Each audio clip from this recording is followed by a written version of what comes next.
So, welcome to Jumbo IS and welcome to our lecture series called Daily MCQ Practice. In this lecture series, we cover a particular day's current affairs through a set of 4 to 5 MCQs. The purpose is very simple. We want you to revise your current affairs, but on the sidelines, we want you to get that revision through the much needed MCQ practice. Because MCQ practice is very important if you're serious about prelims examination. And by the way, this lecture series focuses solely on current affairs. Okay. For other subjects like polity, geography, history, we'll have separate MCQ series. Okay. This solely focuses on current affairs. And we cover every day's current affairs through 4 to 5 MCQs. These 4 to 5 MCQs, if covered on a daily basis, would amount to more than 1200 MCQs. And that is more than sufficient for current affairs as far as prelims is concerned. All right. So make this lecture series a part of your daily routine. It should be a daily habit of yours. Okay. Let's begin the discussion starting with question number 1. Consider the following statements regarding UN Convention to combat desertification. It is one of the 3 conventions that were the result of Earth Summit in Rio de Janeiro, 1992. There are a total of 197 parties to the convention with its permanent secretariat in Geneva, Switzerland. UNCCD is a legally binding international agreement. Okay. So in 1992, Earth Summit, a global conference for saving the environment, happened. It happened in Rio de Janeiro, which is in Brazil. Now, the result of this convention or the result of this conference, this summit, was 3 international conventions. So, the result were 3 international conventions. Number 1, the very famous United Nations Framework Convention on Climate Change, for which almost every year we talk about greenhouse gas emissions. Basically, it is related to greenhouse gas emissions and climate change, global warming. Okay. The recent summit under UNFCCC was COP29, which happened in Baku, Azerbaijan. Then there is Convention on Biological Diversity. This is to save the extinction of various species, plant species, animal species. Okay, conserve biodiversity. So for that there was Convention on Biological Diversity, and the third convention was related to land degradation, desertification of land, fertile land, and that was called UN Convention to Combat Desertification. So basically, this Earth Summit was a landmark summit and it resulted in 3 landmark international conventions. Okay, now recently COP16, 16th Conference of Parties of UNCCD, is happening in Riyadh, Saudi Arabia. And that is why UNCCD was in the news. So it was one of the 3 conventions that were a result of Earth Summit in Rio de Janeiro. Absolutely correct. Okay. Now there are a total of 197 parties to the convention. This is absolutely correct. But its permanent secretariat is not in Geneva, Switzerland. It's in Bonn, which is in Germany. So it's not Geneva, it's Bonn, Germany. In fact, FCC, FCC, okay. So this also has its permanent secretariat in Bonn, Germany. Okay. So this statement becomes false because of Geneva. Now UNCCD, like UNFCCC, is a legally binding international agreement. So this part is correct. Only 2 statements are correct. Answer is B. Question number 2. Which of the following statements is correct regarding International Court of Justice? It has 15 judges which are elected by UN Security Council for a term of 6 years. It is situated at Peace Palace in Hague, Netherlands, and with English and French as its official languages. Okay. It adjudicates legal disputes between states and gives advisory opinion on international law. Judgments on legal disputes are binding. Okay. So, International Court of Justice is one of the 6 principal organs of United Nations. The other being General Assembly, Security Council, Secretariat, Economic and Social Council, and whatnot. Okay, so UN has 6 principal organs. International Court of Justice is one principal organ. It is the judicial arm of UN. It is also referred to as the World Court. Okay, now ICJ is situated at Peace Palace in Hague, Netherlands. Okay, Peace Palace is a very beautiful palace in Hague, Netherlands, and it has English and French as its official languages. So, second statement is correct. Now, under ICJ, there are 15 judges. They are all elected by both United Nations General Assembly and United Nations Security Council. So both of them take part in the elections. The candidate is selected through absolute majority and they are appointed. Now, these judges are appointed for a term of 9 years, not 6 years. Okay. And the criteria that is followed in the appointment of judges is that every third year, one third of the judges, that is 5 judges, retire and new 5 judges are appointed. So every third year there are elections for 5 judges. Okay, but each judge has a term of 9 years. Okay, so this statement is false because of that, because it is not just elected by, these judges are not just elected by Security Council, they are elected by General Assembly as well, and the term is 9 years. Then, what is the jurisdiction of ICJ? So ICJ has basically two jurisdictions. One is to take care of legal disputes between countries who are members of United Nations. Okay. Now these legal disputes involve international law. Okay. So these legal disputes, once the party agree to the adjudication of ICJ, these legal disputes or the decision made on these legal disputes is binding on the two parties. So let's suppose India and Pakistan have a legal dispute with respect to Geneva Convention. They both go to ICJ. The decision of ICJ would be binding on both India and Pakistan. So it's legally binding. Then sometimes General Assembly or Security Council would ask for an advisory opinion of ICJ. Now this advisory opinion is to clarify some points of international law.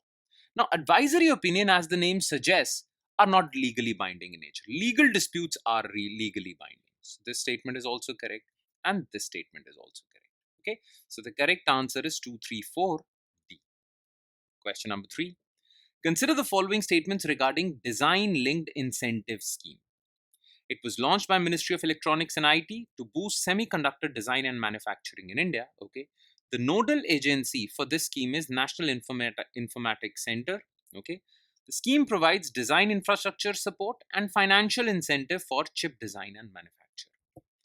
So design linked incentive scheme, much like production linked incentive scheme, was launched to promote electronic chip manufacturing in India. Because you see, electronic chips are used in all electronics. Okay.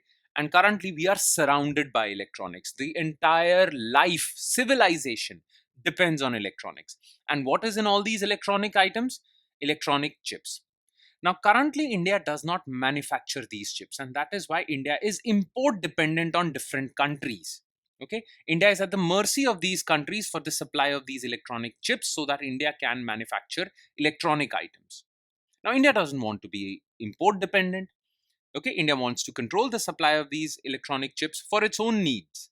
So that is why we want to promote manufacturing of electronic chips, or we call them semiconductors, basically, because they're made up of semiconductors in India. So we want to promote their manufacturing in India. For that, we launched design linked incentive scheme. Okay, so design linked incentive scheme not only promotes manufacturing of electronic chips, it also promotes designing of electronic chips as well.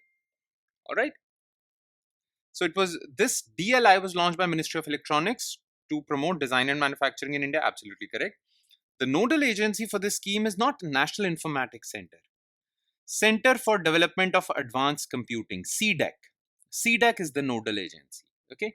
Now, this scheme provides design infrastructure support. So a chip manufacturer or a chip designer does not need to spend millions of rupees to create a factory for, or to have machines for designing electronic chips. Manufacturing would come later. Designing is the crucial part. But for that, you need complicated machines. So you don't have to spend that much money on buying those machines. You can simply use the facility provided by Government of India or CDEC to design those chips. So CDEC would house facilities which have these machines used in chip designing. Okay, so it will provide design support infrastructure, and it will also provide financial incentives if you manufacture these chips and sell them. Okay, so based on the sales you have made, incremental sales you have made, you will be given some financial money or financial incentives. So this statement is also correct. 1 and 3, D. And last, consider the following statements regarding de-dollarization. So basically, de-dollarization means reducing your dependence on dollar, US dollar, for international transactions. Okay. So currently, US dollar is the world's leading reserve currency with more than 90% of global forex reserves held in US dollars. Okay.